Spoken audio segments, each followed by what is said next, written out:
Everyone, स्वागत है आप सभी का। आज के चर्चा का विषय है सामाजिक परिवर्तन, सोशल चेंज। क्या सभी प्रकार के बदलाव सामाजिक परिवर्तन कहे जाएंगे? समाज में होने वाले जितने भी बदलाव हैं उन्हें सामाजिक परिवर्तन कहा जाएगा। समाजशास्त्र में सामाजिक परिवर्तन किसे माना जाता है? प्रमुख समाजशास्त्रियों के जो विचार हैं उनके अनुसार सामाजिक परिवर्तन किसे कहा जाता है? तो इन सभी विषयों पर आज चर्चा होगी। लेकिन सामाजिक परिवर्तन को समझने से पहले हमें परिवर्तन को समझना होगा। तो हम यहाँ पे परिवर्तन को डिफाइन करेंगे। देखिए, परिवर्तन को अंग्रेजी के चेंज, अल्टरेशन तथा मेडिफिकेशन आदि शब्दों से संबोधित किया जाता है। परिवर्तन किसी भी वस्तु, विषय अथवा विचार में समय के अंतराल से उत्पन्न हुई भिन्नता को कहते हैं। परिवर्तन तब और अब के बीच के अंतर को दर्शाता है। सरल अर्थों में कहें तो परिवर्तन तब और अब के बीच का अंतर ही परिवर्तन है। परिवर्तन एक बहुत बड़ी अवधारणा है। यह जैविक, भौतिक, सामाजिक तीनों जगत में पाई जाती है। मीन्स कि ये बायोलॉजिकल भी है, फिजिकल भी है, सोशल भी है, लेकिन सामाजिक परिवर्तन इसका एक पार्ट है। ठीक है, तो चलिए फिर देखते हैं कि सामाजिक परिवर्तन किसे कहा जाता है। सामाजिक परिवर्तन का अर्थ, सामाजिक परिवर्तन उन परिवर्तनों को कहते हैं जो मानवीय संबंधों, व्यवहारों, संस्थाओं, प्रथाओं, परिस्थितियों, कार्यविधियों, मूल्यों, सामाजिक संरचनाओं एवं प्रकारों में होते हैं।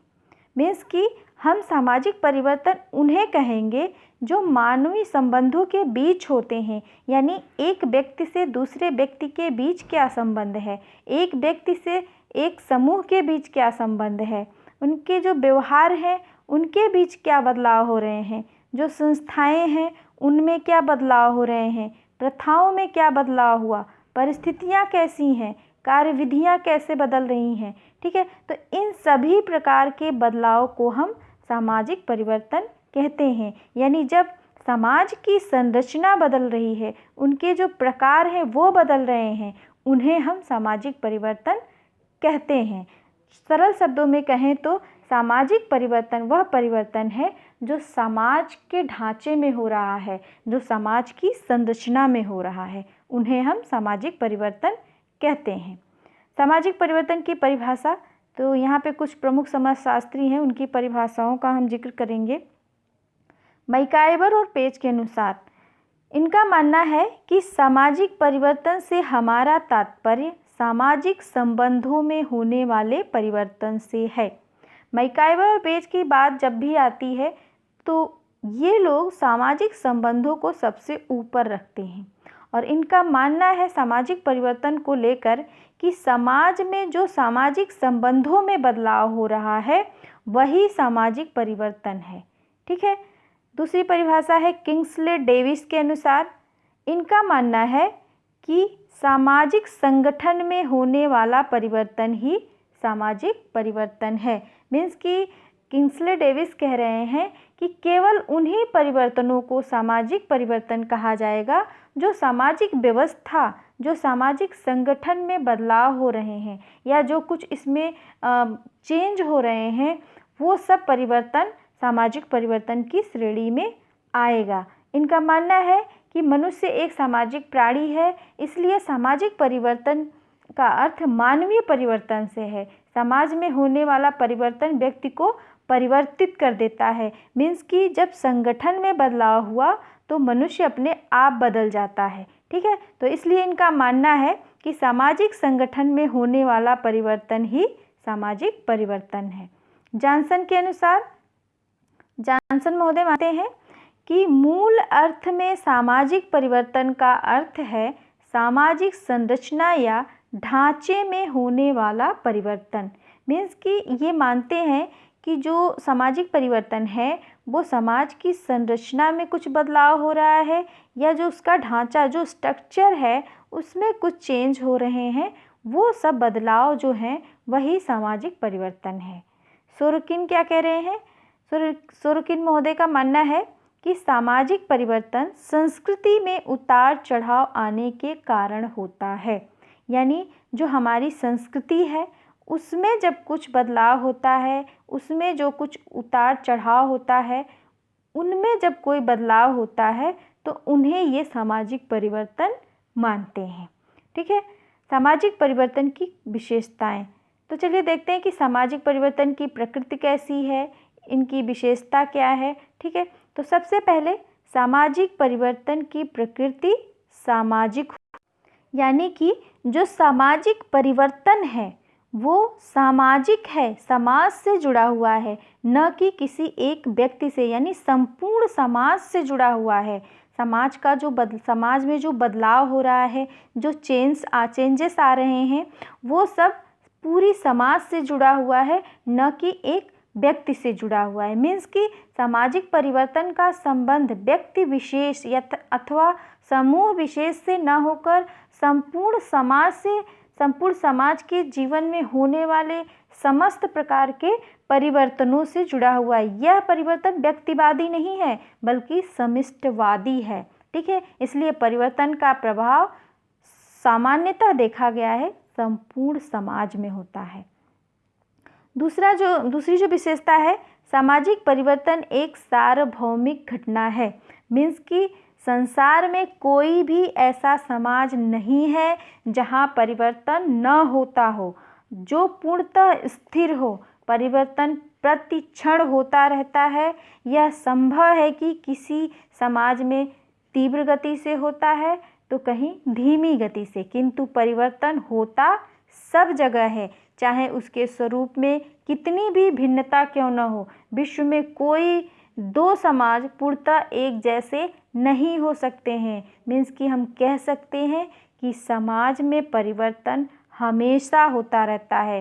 समाजशास्त्री रॉबर्ट बीरस्टीट कहते हैं कि किन्हीं भी दो समाजों का इतिहास एक समान नहीं होता, किन्हीं भी दो समाजों की संस्कृति एक जैसी नहीं होती, कोई भी एक दूसरे का प्रतिरूप नहीं है। ठीक है, तो सामाजिक परिवर्तन एक सार्वभौमिक घटना है।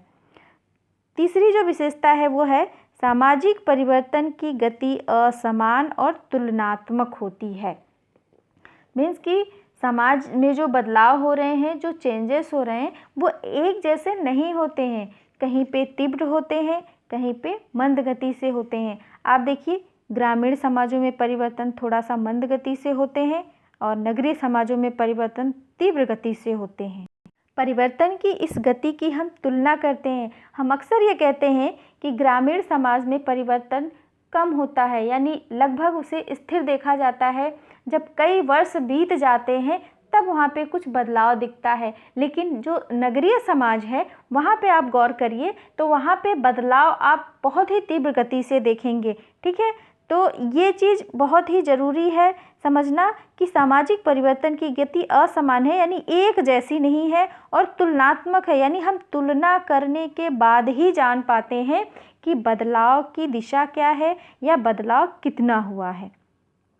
अगली जो विशेषता है, सामाजिक परिवर्तन एक जटिल तथ्य है, यानी कि इसे हम बिल्कुल आसान शब्दों में परिभाषित नहीं कर सकते हैं। यानी कि एक जटिल तथ्य है जिसे हम बिल्कुल सरल शब्दों में परिभाषित नहीं कर सकते, क्योंकि दो समाजों के बीच का जो अंतर होता है उन्हें हम तुलनात्मक अध्ययन करने के बाद ही पहचान पाते हैं।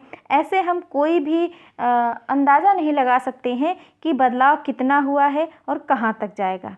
अगली विशेषता है, सामाजिक परिवर्तन की भविष्यवाणी नहीं की जा सकती है। यानी जो सामाजिक परिवर्तन है उसकी कोई भविष्यवाणी नहीं की जा सकती है। सामाजिक परिवर्तन के संबंध में कोई भविष्यवाणी नहीं की जा सकती, क्योंकि कभी कभी आकस्मिक कारक भी परिवर्तन ला देते हैं। सामाजिक परिवर्तन समाज या सामाजिक संबंधों में परिवर्तन है। हमारे व्यवहार भी परिवर्तनशील है, यानी मानव का जो व्यवहार है वो हर क्षण प्रति क्षण बदलता रहता है। इसलिए कहा नहीं जा सकता है कि आने वाला जो बदलाव है, आने वाला जो समय है वो किस प्रकार का होगा। यही कारण है कि सामाजिक व्यवहार के बारे में भविष्यवाणी करते समय मात्र अनुमान ही लगाया जा सकता है। इसके बारे में विशेष तौर पे कुछ नहीं कहा जा सकता है। ठीक है। इसी बात को लेकर भी यह बात कही जाती है कि सामाजिक परिवर्तन एक जटिल तथ्य है, यानी इसकी कोई भविष्यवाणी नहीं की जा सकती है, इसका कुछ अंदाज़ा नहीं लगाया जा सकता है कि आने वाले समय में समाज कहाँ जाएगा। किसी को भी ये अंदाज़ा नहीं था कि आज के समय में जो महामारी फैली है इसके बारे में किसी को कोई अंदाज़ा नहीं था कि हम इतनी बड़ी समस्या से घिर सकते हैं। ठीक है, तो इसलिए समाज में सामाजिक परिवर्तन की कोई भविष्यवाणी नहीं की जा सकती है। सामाजिक परिवर्तन अमूर्त होते हैं। अमूर्त का मतलब होता है जो दिखाई नहीं देता है, यानी जो परिवर्तन होता है वो समाज के ढांचे में होता है, समाज की स्ट्रक्चर में होता है, जो दिखता नहीं है, बल्कि केवल और केवल हम उसकी तुलना करके ये जान पाते हैं कि बदलाव कितना हुआ है और कहाँ हो रहा है और किस दिशा में हो रहा है। ठीक है, सामाजिक परिवर्तन से समाज संगठित भी होता है और असंगठित भी होता है, यानी जब समाज में परिवर्तन होता है तो उससे समाज संगठित भी होता है और असंगठित भी होता है। दोनों चीज़ें होती है। जरूरी नहीं है कि सामाजिक परिवर्तन से केवल सकारात्मक प्रभाव ही पड़ रहा हो, नहीं, नकारात्मक प्रभाव भी पड़ते हैं। वर्तमान समय में देख लीजिए, दोनों चीज़ें देखने को मिल रही है। आज की जो परिस्थिति है, एक तरफ जहाँ समाज मनुष्य इतनी बड़ी समस्या से घिरा हुआ है, दूसरी तरफ पर्यावरण को लाभ मिल रहा है। ठीक है, तो ये दोनों चीज़ें होती है, समाज संगठित भी होता है और असंगठित भी होता है। सामाजिक परिवर्तन को मापा नहीं जा सकता है, मीन्स कि हम सामाजिक परिवर्तन को माप नहीं सकते हैं, अंदाज़ा नहीं लगा सकते हैं कि आने वाले समय में परिवर्तन कहाँ जाएगा या कितनी मात्रा में होगा। हम बिल्कुल नहीं अंदाज़ा लगा सकते हैं। अचानक से आप देखिए, कोई जो महानगर है वो अचानक से महानगर बन जाता है, लेकिन कई ग्रामीण क्षेत्रों में ऐसे नगर, ऐसे कस्बे हैं, ऐसे ग्रामीण क्षेत्र हैं कि आज भी उसी अवस्था में पड़े हुए हैं। हम देखिए, महानगरों में जो विकास कर रहे हैं, हम आज बुलेट ट्रेन की बात कर रहे हैं, हम मेट्रो की बात कर रहे हैं, लेकिन आदिवासी समुदाय आज भी वही पुरानी प्राचीन पद्धति से जीवन यापन कर रहा है। तो इसलिए हम ये बिल्कुल भी नहीं कह सकते हैं कि परिवर्तन कहाँ तक जाएगा, किस दिशा में जाएगा, इसका कोई अंदाज़ा नहीं लगाया जा सकता है।